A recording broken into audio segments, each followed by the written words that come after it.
15 জুলাই 2024 রাত 11:40 ঢাকা বিশ্ববিদ্যালয় এলাকা। আকাশে তখনও ধোঁয়ার স্তর ভাসছিল, বাতাসে বারুদের গন্ধ, আর শহরের প্রতিটি দেয়ালে জমেছিল ক্রোধের শব্দ। শাহবাগ থেকে টিএসসি পর্যন্ত রাস্তাগুলো শুধু ইট পাথরে নয়, ভাঙা স্বপ্ন আর জমে থাকা ক্ষোভে ভরে উঠেছিল। কয়েক সপ্তাহ ধরে চলা ছাত্র আন্দোলন হঠাৎ আর শুধু শিক্ষার্থীদের দাবি হয়ে থাকেনি, তা রূপ নিয়েছিল রাষ্ট্রের বিরুদ্ধে এক বিস্ফোরিত জনরোষে।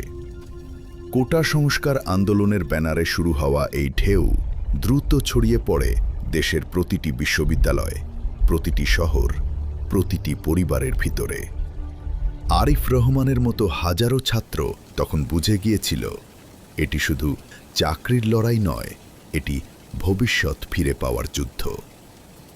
ঢাকার রাজপথে সেই দিন মানুষ প্রথমবার এত স্পষ্টভাবে দেখেছিল রাষ্ট্রশক্তির নির্মম মুখ। পুলিশের সাজোয়া গাড়ি, র্যাবের কালো পোশাক, বিজিবির ব্যারিকেড, সবকিছু যেন এক অদৃশ্য যুদ্ধক্ষেত্র তৈরি করেছিল। বিকেল গড়ানোর সঙ্গে সঙ্গে পরিস্থিতি নিয়ন্ত্রণের বাইরে চলে যায়। টিয়ার শেল, রাবার বুলেট, লাঠিচার্জ, এসব শব্দ সংবাদপত্রের ভাষা নয়, মানুষের শ্বাসের অংশ হয়ে দাঁড়ায়। মেহরিন ইসলাম, যিনি ঘটনাস্থলে রিপোর্ট করছিলেন, দেখছিলেন কিভাবে সাধারণ ছাত্রদের চোখে ভয় ধীরে ধীরে রূপ নিচ্ছে বিদ্রোহে। ক্যামেরার ফ্রেমে তিনি শুধু আগুন নয়, একটি প্রজন্মের ভাঙন ধারণ করছিলেন।